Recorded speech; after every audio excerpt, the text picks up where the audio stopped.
So when the script came to me, I just said yes. You know, it was, I didn't have to think about it. And I'm a smiling person, you know, in real life.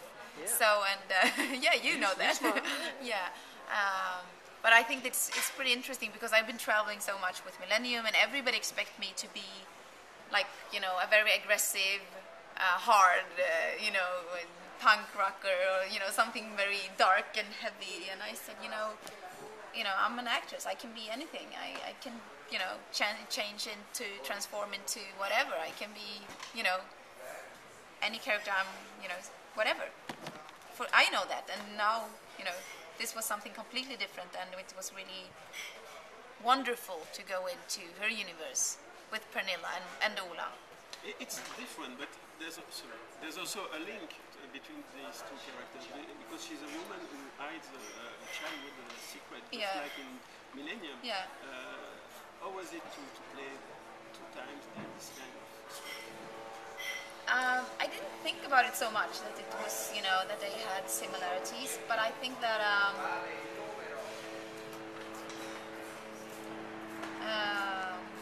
I think they're both survivors, and they have managed to still be standing, you know, though everything have been so terrible and so brutal and chaotic.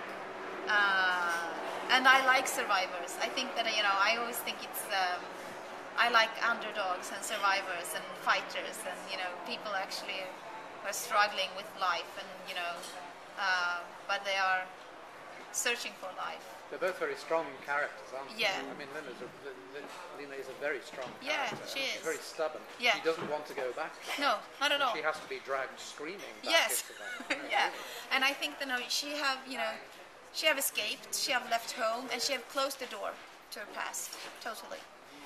That's her way of, you know, that was her way of getting away from them, and also find a way to create her own life. But she have lied to her husband, she have lied to her kids, she said that they are dead. Everybody's dead. Yeah. And I think it's not possible to be totally free. It's not possible to be, to open your heart totally to, you know, the man you love, or to your children, if you have closed the door to your past. I think that, you know, at some point in your life you have to open the door and look at it, and maybe not forgive you know, your parents or the people that, you know, harmed you, but accept it at least. And that's pretty much what this film is about. That you have to, you know, when she comes back to Ystad, where she grew up, all those memories and everything comes up, and she can, with the love from her husband, she can look at it. And I don't think she ever expected that.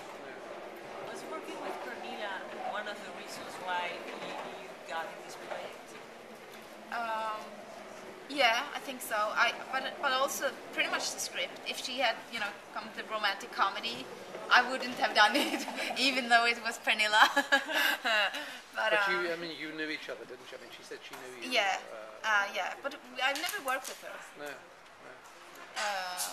But I respect her as an actress. I think she's, you know, she's one of the best we have. Yeah. So I've been, you know, longing and, you know, hoping that I would, you know, get the possibility to work with her one day. And then she came with this, and I was just, oh, wow, cool. You're brave. You want to, you know, stand on that side? Absolutely, I'm with you. I'm on your boat. So it was, it felt, you know, it was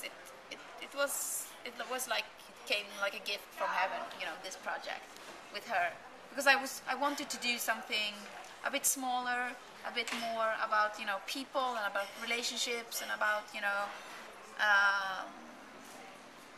something sincere and, you know, close to